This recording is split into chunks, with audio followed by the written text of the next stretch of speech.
Bonjour et bienvenue pour cette deuxième chronique quantique où nous allons explorer les liens entre neurosciences et physique quantique. Alors, pour ceux qui ne me connaissent pas, je suis Corinne Bondu, je suis énergéticienne et psychogénéalogiste et je reçois en cabinet à Paris et en visio et j'anime aussi des ateliers et des formations. Alors, pourquoi faire des liens entre neurosciences et physique quantique? Eh bien, pour mieux comprendre comment se construisent nos conditionnements et nos croyances et comment s'en défaire. Mais aussi, tout simplement, pour vous mettre à jour sur le nouveau paradigme de compréhension de l'univers que nous apporte la physique quantique et qui s'applique donc à la matière de notre cerveau. Alors, après avoir exploré dans la première chronique comment la physique quantique éclaire la pratique de la psychogénéalogie, voyons ce qu'il en est des neurosciences. Alors, pour rappel, on considère que les neurosciences sont nées à la fin du XIXe siècle grâce aux travaux de Santiago Ramón y Cajal sur l'identification des neurones et des cellules gliales pour lesquelles il reçut le prix Nobel de physiologie et de médecine en 1906. Alors, depuis, les neurosciences ont beaucoup progressé et permis d'intégrer l'activité électrique des neurones lors de la transmission d'informations entre cellules, puis la transmission chimique synaptique avec les neurotransmetteurs comme la dopamine, la noradrénaline ou la sérotonine. Bref, les neurosciences ne cessent d'évoluer et aujourd'hui, elles permettent de prescrire beaucoup de médicaments qui altèrent le fonctionnement du cerveau en cas de dépression ou de troubles psychiatriques, mais qui permettent aussi de l'entraîner comme un gymnaste grâce aux neuroscientifiques et leurs pratiques de neurofeedback, avec des résultats très positifs pour traiter l'épilepsie ou la maladie de Parkinson, par exemple. Alors maintenant que vous avez bien en tête la matière de votre cerveau, avec ses deux lobes et toutes ses connexions synaptiques, électriques et biochimiques, eh bien, je vais vous demander de fermer les yeux, si vous le souhaitez, pour écouter l'histoire suivante. D'abord, vous allez remonter le temps et trouver dans votre bibliothèque d'images personnelles un roi indien très puissant qui aime les batailles et la conquête. Son plus grand désir est de combattre le roi qui l'a précédé et qui a bâti un empire encore plus grand. Si je peux le vaincre au combat, alors je prouverai que je suis le plus grand. Il cherche donc le vieux roi et le trouve. Il est assis sous un arbre. « Que fais-tu » demanda le roi. « Je médite » répondit l'autre roi. « Lève-toi, je veux me battre avec toi » ordonna le roi. L'autre le regarda sans rien faire. « Réponds-moi » s'exclama le roi furieux. Le vieux roi dit « Je suis un renonçant, j'ai renoncé à mon royaume. Je suis vieux et fatigué de me battre contre mon vieil et éternel ennemi. Pourquoi veux-tu me combattre ?» Pourquoi ne pas le combattre, lui ? Le roi était curieux, mais qui est ton ennemi ? Quand j'ai découvert à quel point cet ennemi était indiscipliné et autoritaire, je me suis concentré sur sa conquête plutôt que sur mes autres ennemis qui ne représentaient aucun défi en comparaison. J'ai abandonné mon royaume et me suis mis à le combattre sans relâche. « Dis-moi qui c'est, je le vaincrai » dit notre roi. « C'est mon cerveau. Ton plus grand ennemi, c'est ton cerveau.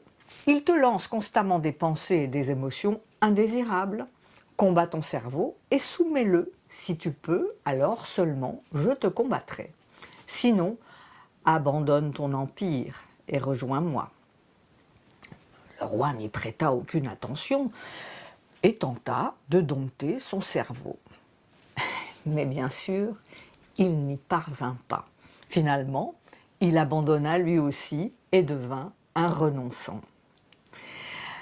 Alors bien sûr, vous pouvez rouvrir les yeux, si vous les aviez fermés, À l'époque, les gens ne savaient pas comment le cerveau fonctionne et ne pouvaient pas réussir à le dompter.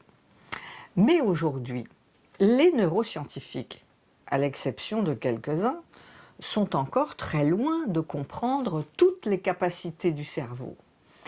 Et ils préfèrent, pour la grande majorité d'entre eux, de continuer à penser que le cerveau est une machine, une sorte d'ordinateur central et que nous sommes notre cerveau. Qu'en réalité, nous ne pouvons qu'être soumis à son fonctionnement de base, conçu pour la survie de l'espèce, avec nos circuits réflexes en cas de danger et nos circuits de récompense. Selon eux, il nous faudrait donc simplement accepter cette condition humaine de base imposée par le fonctionnement matériel de notre cerveau, même s'il a toujours tendance par réflexe de survie à s'intéresser aux dangers potentiels plutôt qu'aux événements positifs. Donc, avec un biais négatif très important qui pointe toujours notre attention sur le négatif en priorité. Sauf que l'acceptation d'une telle conception de notre cerveau a des conséquences graves, puisqu'elle considère que nous sommes déterminés par notre seul fonctionnement biologique et que nous sommes donc prisonniers de nos conditionnements sans possibilité d'évolution autre que transhumaine. Alors la bonne nouvelle, et ce que la physique quantique apporte aux neurosciences, c'est justement de passer d'un mode de vie réactif et transactionnel qui vise à répondre à la question « qu'est-ce que j'y gagne ?», à un mode de vie plus intelligent et transformateur, où la question première à laquelle vous pouvez répondre est la suivante. Et j'ai plaisir à vous citer mon professeur indien, le physicien quantique Amit Goswami, et vous demande de réfléchir à la phrase suivante. Si je n'existe pas pour moi-même, qui suis-je? Et si je n'existe que pour moi-même, que suis-je? Ne vous inquiétez pas, il est normal que vous ne trouviez pas la réponse tout de suite. Alors voilà, pour vous aider, je vais vous inviter à vous poser quelques questions sur la nature de la conscience. Si l'idée de reprogrammer son cerveau est à la mode aujourd'hui grâce aux neurosciences, la première question qui vient à l'esprit est bien « qui est le maître du cerveau ?» Autre question, si vous pouviez reprogrammer votre cerveau, quels seraient vos objectifs? Et troisième question, quelle est la relation entre la conscience et le cerveau? Est-ce que le cerveau produit la conscience ou bien c'est la conscience qui crée le cerveau et le monde que nous expérimentons? Pourquoi ce choix est-il important? Je vous laisse méditer sur ces questions. Mais il est important de savoir, par exemple, que le néocortex avec lequel nous sommes nés nous sert à produire une identité propre et à penser de manière rationnelle. Et pourtant, le psychologue Carl Jung a découvert, il y a déjà un bout de temps, qu'un grand nombre de personnes utilisent aussi leur cerveau pour avoir des pensées intuitives. Voilà un premier exemple de changement de fonction pour le néocortex. C'est ce que nous appelons en sciences quantiques du cerveau optimiser, faire évoluer notre cerveau. Il contient en réalité tous les instruments nécessaires à notre évolution. N'oubliez pas, nous sommes une espèce qui, comme tout dans l'univers dynamique que nous habitons, évolue chaque jour. Encore faut-il savoir comment. Alors, êtes-vous prêt, prête à faire évoluer votre cerveau? Si vous avez répondu oui à cette question, il vous faut maintenant comprendre la puissance du conditionnement du cerveau, afin même de pouvoir imaginer comment vous en défaire. Alors pour mémoire, nous avons le conditionnement de base lié à la survie de l'espèce, en plus de tous les conditionnements qui se sont construits tout au long de notre vie. Alors, vous ne serez pas surpris de voir entrer en scène les rats de laboratoire, dans une expérience menée par Bob Hader, qui est la recherche qui a été à l'origine de la psychoneuroimmunologie, une branche des neurosciences qui étudie les interactions complexes entre le système nerveux, le système immunitaire et les processus psychologiques. Hader travaillait sur un conditionnement pavlovien. Il enseignait à des rats à avoir une aversion d'eau sucrée à la saccharine. Pour ce faire, la pratique d'induction de ce réflexe de Pavlov a été d'associer le moment où ces rats buvaient cette eau sucrée à l'injection d'une drogue, la psychophosphamide, qui provoque la nausée et des vomissements. Les rats ont ainsi très vite appris à associer le goût de l'eau sucrée à la nausée et l'envie de vomir. Une fois le conditionnement réussi, les rats avaient la nausée et vomissaient. Juste après avoir bu de l'eau sucrée, il n'y avait plus besoin de leur injecter la drogue.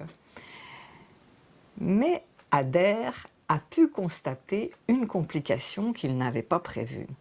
Les rats avaient aussi appris à mourir très vite dès qu'ils buvaient de l'eau sucrée. Hader a ainsi découvert que la drogue avait un effet secondaire qu'il ne connaissait pas et qu'elle provoquait aussi la suppression du système immunitaire.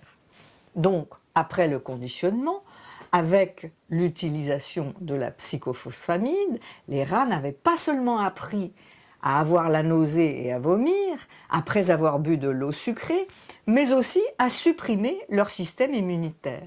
Et c'est bien la suppression permanente du système immunitaire qui a rendu les rats totalement vulnérables aux maladies et qui les faisait mourir rapidement. Alors, d'autres expériences ont été conduites sur les humains ensuite. Et l'une de ces études a corrélé le taux de maladies infectieuses de marins à bord de leur navire avec les événements de leur vie.